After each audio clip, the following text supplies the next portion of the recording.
চারপাশে মরুভূমি আর ঠিক মাঝখানে অদ্ভুত কিছু দেখা যাচ্ছে। এটা চীনের একটা মরুভূমি। আমেরিকার গোয়েন্দা সংস্থা স্যাটেলাইট থেকে এই ছবি বের করেছে। কিন্তু সবথেকে অবাক করা ব্যাপার হলো মরুভূমির মধ্যে যেটা দেখতে পাচ্ছেন সেটা হলো একটা এয়ারক্রাফট ক্যারিয়ার। এই সেই এয়ারক্রাফট ক্যারিয়ার যেটা সমুদ্রে শত শত বিমান বয়ে নিয়ে বেড়ায়, যার একটার দৈর্ঘ্য প্রায় 4টা ফুটবল মাঠের সমান, উচ্চতা 22 তলা বিল্ডিং এর সমান, আর ওজন কয়েক লাখ টনেরও বেশি।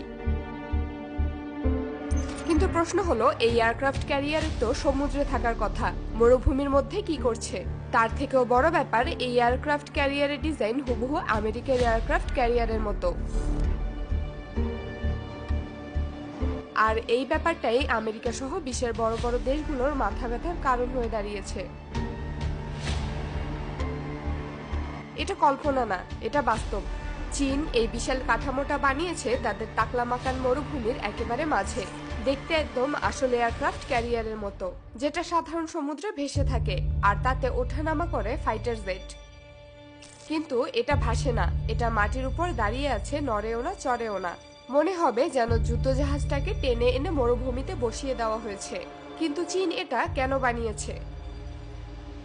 স্যাটেলাইট থেকে তোলা ছবিতে দেখা যায় এই জাহাজের চারপাশে লম্বা লম্বা দাগ, কিছুটা দেখতে রেল লাইনের মতো, আশেপাশে কিছু ভাঙা অংশ। আর ছবির মধ্যে এমন সব ছোট ছোট জিনিস দেখা যায় যেগুলো দেখতে ঠিক যেন ক্ষেপণাস্ত্রের আঘাতের চিহ্ন।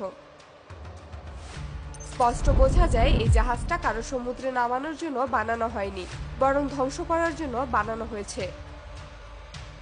এটা দেখে পশ্চিমারা একদম চুপ হয়ে গিয়েছে, বিশেষ করে আমেরিকার সামরিক গোয়েন্দারা মাথায় হাত দিয়েছেন। কারণ এই জাহাজটা দেখতে অনেকটা তাদের নিজস্ব বিমান বাহিনী যুদ্ধ জাহাজগুলোর মতো। তাহলে চীন এমন কাজ কেন করেছে? কেন তারা বিলিয়ন বিলিয়ন টাকা খরচ করে এটা বানিয়ে তা আবার চুরমার করছে? এতে চীনের লাভই বা কি?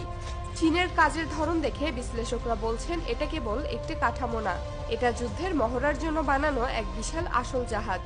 মরুভূমির মধ্যে বসে বসে চীন শিখছে কিভাবে ঠিকঠাক নিশানা করে শত্রুর জাহাজ উড়িয়ে দিতে হয়। এবং তারা যে শুধু ভাবছে তা নয়, তারা প্র্যাকটিস করছে, প্রস্তুতি নিচ্ছে। চীন যদি এভাবে অনুশীলন করে তাহলে একদিন হয়তো আসল জাহাজের উপরও এমন নিখুঁতভাবে মিসাইল অ্যাটাক করতে পারবে।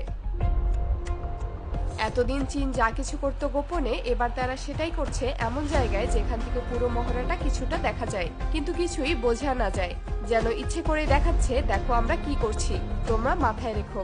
আর সত্যি বলতে এই দৃশ্য ভয় পাওয়ার মতোই। ভাবুন তো, একটা দেশ অন্য দেশের যুদ্ধজাহাজের নকল বানিয়ে প্রতিদিন সেটাকে চুরমার করার মহড়া চালাচ্ছে। সেটা কি কেবল প্রতিরক্ষা, নাকি ভবিষ্যতের কোনো বড় কিছুর মহড়া? চীনের এই মরুভূমির ভেতরে জাহাজ এখন আর মোটেই হাসি